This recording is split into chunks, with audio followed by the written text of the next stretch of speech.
120 வருஷமா காணாத ஒரு வரலாற்று சம்பவம். அதாவது தங்கத்தோட விலை வந்து 1,00,000 தாண்டி இருக்கு. 1,120 ரூபா. நான் சொல்றது வந்து 15/12/2025 திங்கட்கிழமை நேற்று நடந்த விஷயத்தை பத்தி இப்ப சொல்லிட்டு இருக்கேன். வரலாற்று காணாத அளவுக்கு தங்கத்தோட விலை அதிகமா இருக்கு. ஒரு 6 மாச காலமாவே இந்த தங்கத்தோட விலை 1,00,000 தொடுமா தொடுமா அப்படின்ற ஒரு கேள்வி வந்து இருந்துகிட்டே இருந்தது. அது வந்து நேத்து நடந்திருக்கு. கேட்ட கேள்விக்கு பதிலா வந்து நேத்து வந்து தங்கத்தோட விலை வந்து 1,00,000 தாண்டி இருக்கு. 1,120 ரூபாய் அந்த ரேட்டை வந்து தொட்டிருக்கு இந்த இதுக்கு. இப்போ சாதாரண மக்கள் வந்து தங்கத்தை வாங்கணும்னு நினைக்கிறவங்க ஒரு செயினோ ஒரு கொலுசோ இல்ல ஒரு கம்பலோ இந்த மாதிரி வாங்கணும்னு நினைக்கிறவங்களோட ஒரு மிகப்பெரிய அதிர்ச்சி தான் இது. அதாவது அதிக அளவுல வாங்குறவங்களுக்கு எந்த பிரச்சனையுமே இல்லை. ஒரு 5 சவரம் ஒரு வருஷத்துக்கு 5 சவரம் வாங்குறோம்னு நினைக்கிறவங்களுக்கு ஒரு 3 சவரம் வாங்குவாங்க. அவங்க 2 சவரம் வாங்குவாங்க. அவங்களுக்கு பரவாயில்ல. ஆனா வருஷத்துக்கே 1 சவரன் இல்லை 1/2 சவரன் தான் வாங்கணும்னு நினைக்கிற ஒரு மிடில் கிளாஸ் மக்களுக்கு வந்து இது பெரும் அதிர்ச்சி தான். இப்போ இந்த டைம்ல தங்கத்தை வாங்கலாமா இல்லையா, இல்ல எப்போ வாங்கினா கரெக்டா இருக்கும், இப்போ வாங்கி வைக்கலாமா, இல்ல தங்கத்தோட விலை குறையுமா, இல்ல இன்னும் கூட அதிகரிக்குமான்றத ஃபுல் டீட்டெயில வந்து இந்த வீடியோல பார்க்கலாம். அது பார்க்கறதுக்கு முன்னாடி நம்ம சேனல் நீங்க சப்ஸ்கிரைப் பண்ணலாம், சப்ஸ்கிரைப் பண்ணிக்கோங்க. அது பக்கத்தில் இருக்க பெல் ஐக்கானையும் கிளிக் பண்ணி அப்பதான் நாங்க போடுற வீடியோ உங்க ஃபோனுக்கு ஆட்டோமேட்டிக்கா வந்துடும். வீடியோ ஸ்டார்ட் பண்ணலாம். 15/12/2025 காலையில் 12,460 ரூபா 1 கிராம் இருந்தது. அதே நாள் ஈவினிங் வந்து பார்த்தீங்கன்னா 12,515 ரூபா 1 கிராம். அதாவது 1,120 ரூபா அன்னைக்கு தான் அமலானது. 1,00,000 தொடுமான்னு மக்கள் கேட்டு அவஸ்தைப்பட்டு இருந்தாங்களே, அது வந்து அன்னைக்கு ஈவினிங் ஆனது. இன்னைக்கு 16/12/2025 செவ்வாய்க்கிழமை 12,350 ரூபா. 12,350 ரூபா. அதாவது 1,120 ரூபா இருந்த ஒரு சவரன் 98,800 ரூபா, 1,320 ரூபா ஒரு கிராமுக்கு இன்னைக்கு கம்மியா இருக்குது. இது ஸ்டாண்டர்டுன்னு சொல்ல முடியாது. ஆமா, ஏன்னா தங்கத்தோட விலை அதிகமாகவும் ஆகலாம் கம்மியாகவும் ஆகலாம். அதனால இது ஸ்டாண்டர்டுன்னு சொல்ல முடியாது. எனக்கு தெரிஞ்ச வரைக்கும் அவங்க ஏத்துறதெல்லாம் கொஞ்சம் அதிகமா ஏத்திட்டு குறைக்கிறது 1000, 1,300, 1,200 அந்த ரேஞ்சில தான் குறைக்கிறாங்க. ஏத்துறது மட்டும் கொஞ்சம் அதிகமா இருக்கு. இப்போ தங்கத்தோட விலை இப்படி ஏறிட்டே போகுது, இதுக்கு காரணம் என்ன? இது கொஞ்சம் சொல்லுங்க சார். அதாவது காரணம்ன்றது நிறைய காரணங்கள் இருக்கு. முக்கியமான காரணம்னு பார்த்தீங்கன்னா ஒரு 2 காரணம் சொல்லலாம். ஃபர்ஸ்ட் காரணம் என்னன்னு பார்த்தீங்கன்னா, இப்போ அமெரிக்காவில் இருக்கக்கூடிய ஃபெடரல் ரிசர்வ் பேங்க், அந்த பேங்க்ல வந்து நிறைய பேர் வந்து இந்த வைப்பு நிதி வச்சிருக்காங்க. அதாவது வைப்பு நிதினா ஒரு அக்கௌண்ட் மாதிரி சொல்லலாம், அந்த மாதிரி வச்சுன்னு இருந்தாங்க. இந்த வைப்பு நிதிக்கு உண்டான வட்டி விகிதம் வந்து 0.25% வந்து குறைச்சிருக்காங்க. இது குறைஞ்சதுனால இவங்கெல்லாம் என்ன பண்ண, இப்போ இந்த அக்கௌண்ட்ல வச்சுட்டு இருக்காங்க பாத்தீங்களா, அவங்கெல்லாம் வந்து இந்த வட்டி விகிதம் குறைஞ்சதுனால அவங்களோட அதை வந்து வித்ட்ரால் பண்ணி மொத்த இன்வெஸ்ட்மெண்ட்டையும் எடுத்து தங்கத்துல இன்வெஸ்ட் பண்ணிட்டாங்க. அதனால நம்மளுக்கு ஷார்டேஜ். ஆமா, இப்போ நீங்க இப்போ பாத்தீங்கன்னா ஒரு பொருளுக்கு வந்து நிறைய டிமாண்ட் இருக்கும்போது தான் அதோட ரேட் குறையும். உதாரணத்துக்கு நீங்க தக்காளின்னு எடுத்துக்கிட்டீங்கன்னு வச்சுக்கோங்களேன். தக்காளி வந்து விளைச்சல் நல்லா இருக்கும்போது நல்ல விளைச்சல் இருக்கு, ரொம்ப எந்த ப்ராப்ளமும் இல்லாம நம்மளுக்கு தக்காளி கரெக்டா வருது, அந்த டைம்ல வந்து விலை கொஞ்சம் ரொம்ப குறைவா இருக்கும். இதே தக்காளி கிடைக்கிறது ரொம்ப கஷ்டமா இருக்கும்போது 1 கிலோ தக்காளி 150 ரூபா 200 ரூபா அந்த மாதிரி ரேஞ்சு கூட நம்ம பார்த்துருக்கோம். அந்த மாதிரி தான் தங்கத்துக்கும் ஒரு பொருளோட டிமாண்ட் அதிகமாகும் போது அதோட ரேட்டு அதிகமாகுது. இப்போ நான் சொன்ன பாத்தீங்களா, அந்த இன்வெஸ்டர்ஸ் அவங்க பண்ற அந்த தங்கத்துல அதிகமா இன்வெஸ்ட் பண்ணும்போது அங்க டிமாண்ட் ஏற்படுது. டிமாண்ட் ஏற்படுறதுனால ஆட்டோமேட்டிக்கா தங்கம் வந்து விலை வந்து அதிகரிக்குது. இது ஃபர்ஸ்ட் ரீசன். 2வது ரீசன் காரணம் என்னன்னு பாத்தீங்கன்னா, அமெரிக்கன் டாலர் நம்மளுக்கு வந்து ஃபர்ஸ்ட் வந்து ஒரு 83 ரூபா அந்த ரேஞ்சில் இருந்தது. ருபீஸ் ஒரு டாலருக்கு 83 ரூபா அந்த ரேஞ்சில் இருந்தது. ஆனா இப்ப பாத்தீங்கன்னா 90 ரூபாய் 75 பைசா அந்த லெவலுக்கு இப்போ வந்திருக்கு. இப்போ டாலரோட மதிப்பும் அதிகமா இருக்கு. இப்போ இதுக்கும் அதுக்கும் நீங்க என்ன காரணம், இது எங்க அங்க லிங்க் ஆகுது அப்படின்னு கேட்டீங்கன்னா, இப்ப நம்ம வாங்கக்கூடிய தங்கத்தை வந்து டாலர்ல கொடுத்துதான் நம்ம வாங்க முடியும். இப்போ அவங்க எவ்வளவு பிரைஸ் கோட்டிங் பண்றாங்க அந்த டாலர் ரேட்ல பிரைஸ் பண்றாங்கன்னா, இப்ப நம்ம இந்தியன் ரூபி பாத்தீங்கன்னா பொருளாதாரத்துல இந்த கீழே இருக்கு. அமெரிக்கா பொருளாதாரம் ரூபிக்கு வந்து அந்த டாலருக்கு மதிப்பு இருக்கு. இப்ப நம்ம அதிகமா கொடுத்து காசு நம்ம அதிகமா கொடுத்து வாங்குறோம் டாலர். இதே நம்ம டாலரோட மதிப்பு கொஞ்சம் கம்மியா இருந்துச்சுன்னா நம்மளோட இந்தியன் ரூபி லெவல் அதிகமாகும் போது அப்போ வேணா தங்கத்தோட விலை வந்து குறையுமே தவிர, இந்த ரீசன் காரணமாகத்தான் தங்கத்தோட விலை வந்து ரொம்ப அதிகமா இருக்கு இப்போ ரீசெண்டா. இப்ப பாத்தீங்கன்னா இப்போ இந்த வருஷம் 2025 ஜனவரி மாதம் என்ன விலை இருந்தது, இப்போ டிசம்பர் 2025 இப்போ என்ன விலையில இருக்குது, இப்போ இந்த ரெண்டு விலைக்கும் இருக்கிற நடுவில் இருக்கிற வித்தியாசம் எவ்வளோ அதிகரிச்சு இருக்கிறது, எவ்வளோ நம்ம பார்த்துருக்கோம். இப்போ ஜனவரிலேருந்து இந்த டிசம்பர் மாதம் வரைக்கும் எவ்வளோ ரேட் அதிகமாக இருக்குன்றது கொஞ்சம் டீட்டெயிலாக சொல்லுங்கள். ஜனவரி 2025 1ஆம் தேதி பார்த்தீங்கன்னா ஒரு கிராமோட விலை வெறும் 7150. இப்போ டிசம்பர் 15ஆம் தேதி நேற்று பார்த்தீங்கன்னா நேற்று திங்கக்கிழமை 12515, அதாவது 5000 ரூபாய் அதிகரிச்சிருக்கு. இப்போ இந்த தங்கத்தோட விலை குறையுமா?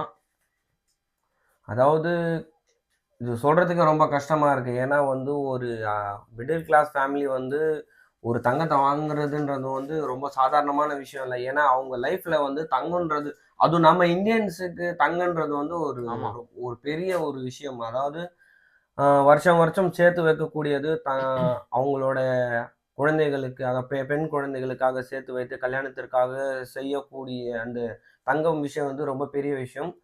தங்கத்தோட விலை குறையுமான்னு கேட்டிங்கன்னா குறையும். ஆனால் வந்து நம்ம எதிர்பார்த்த அளவுக்கு இருக்காது.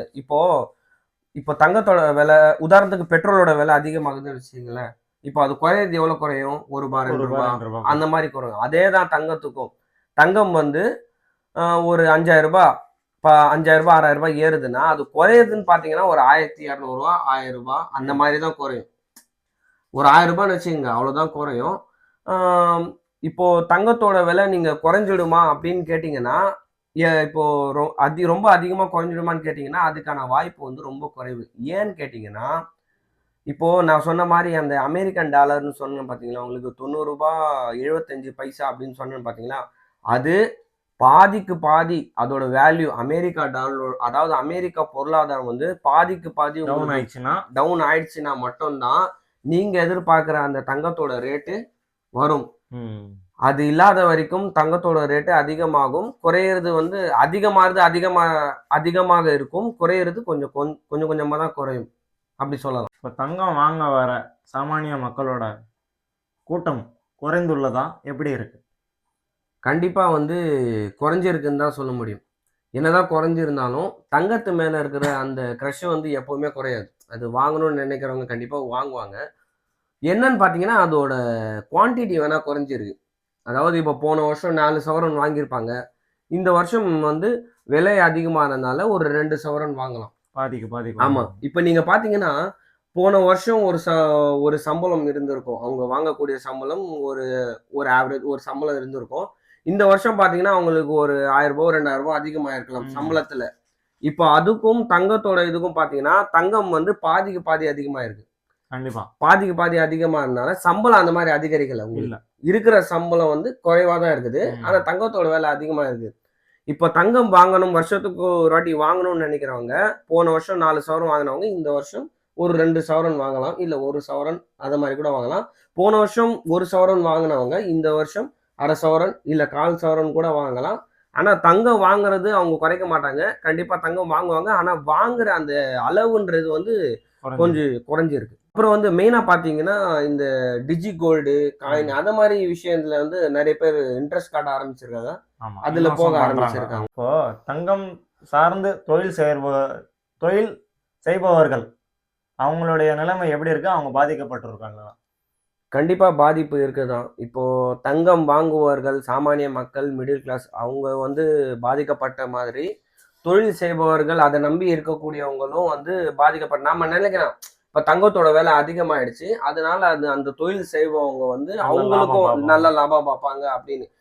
ஆனா இது அப்படி கிடையாது. இப்போ ஒரு தங்கம் செய்யறதுக்கு ஒரு இப்போ 2 பவுன்ல நீங்க தங்கம் செய்யணும்னு சொல்றீங்கன்னு வச்சுங்களேன், அதுக்கு வந்து தேவைப்படுற தங்கம் அளவு எவ்வளவு தெரியுமா? 3 பவுன். 3 பவுன் தங்கத்தை வச்சு அவங்க உருக்கி அந்த டிசைன்ல செஞ்சு அதுல போற வேஸ்ட் எல்லாம் கழிச்சுதான் அந்த தங்கத்தை உருவாக்கணும். இப்போ இந்த தங்கத்தோட விலை அதிகமானதுனால அவங்களுக்கு வேஸ்டேஜும் அதிகமா போகுது, அதுக்கான லாபமும் வர்றதில்ல. இன்னொரு விஷயம் என்னன்னு பாத்தீங்கன்னா, இப்ப நீங்க இதுக்கு முன்னாடி ஒரு கேள்வி கேட்டீங்கல்ல, வர கூட்டம் குறைஞ்சிருக்கா அப்படின்னு. கண்டிப்பா கூட்டம் குறைஞ்சிருக்கு, வாங்குற எண்ணிக்கை குறைஞ்சிருக்கு அப்படின்னு சொல்றோம். இப்போ மாசத்துக்கு ஒருத்தர் 35 கிலோ தங்கத்தை விற்கிறாருன்னு பாத்தீங்கன்னா, இப்ப தங்கம் விலை அதிகமா இருக்கனால வெறும் 5 கிலோ 12 கிலோ இவ்வளோட தான் அவங்களால விற்க முடியுது.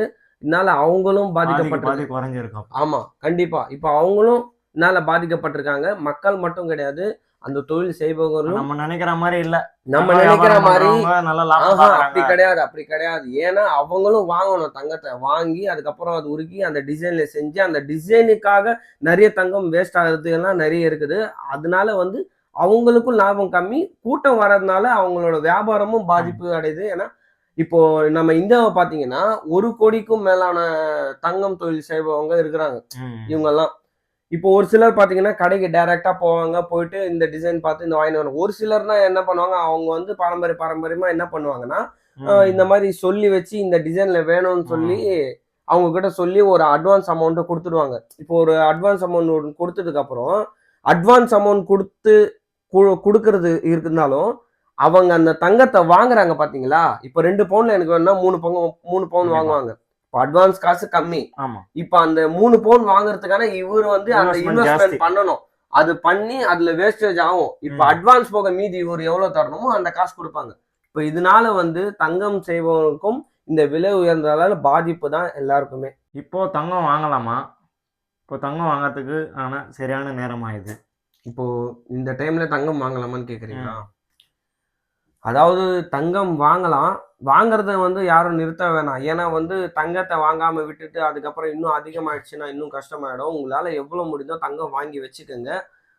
இப்போ தங்கம் வந்து எப்படி வாங்கலாம் அப்படின்றது நான் ஒரு சில ஐடியா சொல்றேன், அதை மட்டும் கேட்டுங்க. அதாவது இப்போ உங்ககிட்ட காசு இருக்கு, நீங்க வேற எதுல இன்வெஸ்ட் பண்ணி வச்சிருக்கீங்க, அந்த காசை எடுத்து தங்கத்தை வாங்கி வச்சுக்கலாம். அந்த காசுல இப்போ பேங்க்ல ஒரு 1,00,000 டெபாசிட் பண்ணி வச்சிருக்கேன்னா அவங்க வாங்கி வச்சுக்கலாம் கண்டிப்பா. ஏன்னா உங்களுக்கு பேங்க்ல வரக்கூடிய அந்த வட்டி விகிதத்தை விட இன்னும் கொஞ்சம் வருஷம் போச்சுன்னா தங்கத்தோட வேல்யூ இன்னும் அதிகமாகும். உங்களுக்கு அந்த டைம்ல விற்கும் போது உங்களுக்கு இன்னும் அதிகமான விலைக்கு போகும். அதனால 5,000 ஏறி இருக்கு ஒரு கிராம். கண்டிப்பா ஏறி இருக்கு, இன்னும் கூட ஏறும். நான் முன்னாடி சொன்ன மாதிரி தங்கத்தோட விலை அதிகமாகும், குறையிறது கொஞ்சம் தான் குறையும். ஆனா அதிகமாக தான் செய்யும்.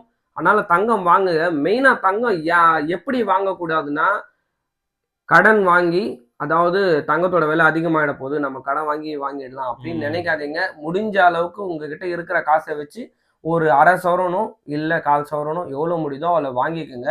மெயினா பாத்தீங்கன்னா இந்த தங்கத்துல இன்வெஸ்ட் பண்றவங்கன்னு ஒரு சிலர் இருப்பாங்க பாத்தீங்களா, அவங்களுக்கு எல்லாம் இது வந்து ஒரு இதுதான். அவங்க கண்டிப்பா இன்வெஸ்ட் பண்ணுவாங்க. ஏன்னா அவங்க கிட்ட ஆல்ரெடி எல்லா விஷயமும் இருக்கும், எல்லா பொருளும் இருக்கும். அவங்க எல்லாம் இன்வெஸ்ட் பண்ணி பின்னாடி வந்து ஒரு லாபத்தை பாக்குறதுக்காக அவங்க இன்வெஸ்ட் பண்ணுவாங்க. நான் சொல்றது வந்து மிடில் கிளாஸ்ல இருக்கிறவங்க வந்து இப்ப தங்கம் வாங்கலாமான்னா வாங்கலாம். கொஞ்சம் கொஞ்சமா ஒரு என்ன இருக்கோ அதை வச்சு வாங்கிக்கோங்க. அதே மாதிரி 1 சவரன் வாங்கக்கூடிய நீங்க ஒரு 1/2 சவரன் இல்ல 1/4 சவரனாவது வருஷத்துக்கு வாங்கி வச்சுக்கோங்க. கண்டிப்பா தங்கத்தோட விலை இன்னும் அதிகமாகும். இன்னும் நேத்து பாத்தீங்கன்னா 1,120,000 ரூபாய் இருந்தது. ஆனா இப்ப பாத்தீங்கன்னா குறைஞ்சிருக்கு. இது வந்து கான்ஸ்டன்ட் கிடையாது. இப்ப இன்னைக்கு குறைஞ்சது நாளைக்கு ஏறலாம், நாளைக்கு சாயங்காலம் கூட ஏறலாம். அதனால வந்து தங்கத்தோட விலை வந்து இப்போதைக்கு எனக்கு தெரிஞ்சு மேலதான் போகுமே தவிர அது குறையறதுக்கு வாய்ப்பு இல்லை. குறைஞ்சாலும் கம்மியா தான் குறையும். வாங்கணும்னு நினைக்கிறவங்க கொஞ்சம் கொஞ்சமா வாங்கி வச்சுக்க. கடன் வாங்கி தயவு செஞ்சு தங்கத்தை வாங்காதீங்க. ஆமா, நீங்க வேற எதாவது இன்வெஸ்ட் பண்ணிருந்தீங்க, இல்ல வேற ஏதாவது நான் எஃப்டில போட்டு வச்சிருந்தேன், இல்ல போஸ்ட் ஆஃபீஸ்ல அந்த மாதிரி போடுங்க, அந்த அமௌண்ட் எடுத்து நீங்க அதை வேணா வாங்கி வச்சுக்கோங்க. உங்களுக்கு யூஸ்ஃபுல்லா இருக்கும். ஒரு கேள்வி ஆசையன், சொல்லுங்க. இந்த நகைச்சீட்டு எல்லாம் போடுறாங்கல்ல, அது போடலாமா? அது பாதுகாப்பானதா? இப்போ நகைச்சீட்டு போடுறவங்க யாருன்னு பாத்தீங்கன்னா ஒரு மிடில் கிளாஸ்ல இருக்கக்கூடிய ஒரு ஃபேமிலி மாசம் மாசம் நகைச்சீட்டு கட்டுவாங்க. அது கட்டி அதுக்கப்புறம் அது சேர்ந்ததுக்கு அப்புறம் அதுல வந்து கோல்டு வாங்கணும்னு ஆசைப்படுற ஒரு சாமானிய மக்களோட அது செய்யக்கூடிய ஒரு செய்முறை. இந்த விஷயத்துல வந்து ஏமாற்றங்கள் நடக்கலாம். அதாவது 100ல ஏதாவது 1% தான் நடக்குது. இங்க ஏமாத்தினாங்க, அங்க ஏமாத்தினாங்க அப்படின்னு. இந்தியாவோட மக்கள் எண்ணிக்கை அதிகம். அதுல வந்து எங்கேயாவது ஒண்ணுதான் இந்த மாதிரி நடக்குது. இதை யாருக்கிட்ட நீங்க போடலாம் அப்படின்னு நீங்க கேட்டீங்கன்னா, உங்க ஏரியாவுக்கு பக்கத்துல இருக்கிறவங்க, உங்களுக்கு ரொம்ப நம்பிக்கையான இருக்கிறவங்க, அவங்க கடைக்கு நீங்க போனீங்கன்னா அவங்க ஸ்டாக் ஃபுல்லா இருக்குதான்னு செக் பண்ணிக்கோங்க. எல்லாம் கரெக்டா இருக்கான்னு பாத்துக்கோங்க. உங்களுக்கு நம்பிக்கையானவங்களா ரொம்ப தெரிஞ்சவங்களா இருந்தா மட்டும் இந்த நகைச்சீட்டுன்றது நீங்க போடலாம் பயப்படாம. அவர் புது கடை திறந்திருக்காரு, ஆஃபர் போட்டிருக்காரு, அப்படி போடாதீங்கன்றீங்க. ஆமா, அதாவது அதுவும் விசாரிச்சு. இப்ப நாங்க சொல்றதுக்காக நீங்க வேற எங்கேயாவது போய் நகைச்சீட்டு போடலாம் இனிமேல நம்ம சேர்க்க அப்படின்லாம் முடிவு பண்ணாதீங்க. எதுவா இருந்தாலும் உங்கள் முடிவு உங்க கையில் தான். நீங்க தான் அதை ஃபேஸ் பண்ண போறீங்க. அதனால உங்களுக்கு தெரிஞ்ச நல்லா பழகின ஒரு ஆளா ஒரு கடையா இருக்குதுன்னா கண்டிப்பா நீங்க போய் நகைச்சீட்டு போடலாம், போட்டு சேர்த்து வைக்கலாம். ஸோ அவ்வளோதான், இந்த காணொளி முடிஞ்சது. இந்த வீடியோ உங்களுக்கு பிடிச்சிருந்துச்சுன்னா லைக் பண்ணுங்க. இதை பற்றி ஏதாவது என்கிட்ட கொஷின் கேட்கறதா இருந்தாலும், இல்லை இதை பற்றி இது கரெக்டாக இல்லை, நீங்கள் இதை பற்றி பேசியிருக்கலாம் அப்படின்னு சொல்லணும், அதை கமெண்ட் பாக்ஸில் சொல்லுங்கள். இந்த வீடியோவை உங்கள் ரிலேட்டிவ்ஸ்க்கோ இல்லை ஃப்ரெண்ட்ஸ்க்கோ ஷேர் பண்ணி விடுங்க. மறக்காமல் நம்ம சேனலை சப்ஸ்கிரைப் பண்ணிங்க. சப்ஸ்கிரைப் பண்ணாமல் நிறைய பேர் வீடியோ பார்த்துருக்கீங்க. நீங்கள் பண்ணுற சப்ஸ்கிரைபர் எங்களுக்கு ரொம்ப இம்பார்ட்டன்ட். அதுதான் எங்களுக்கு ரொம்ப மோட்டிவேஷன் பண்ணுது. நீங்கள் வீடியோ பார்க்கறதுக்கு ரொம்ப நன்றி. அடுத்த வீடியோவில் சந்திக்கலாம். நன்றி. தேங்க்யூ.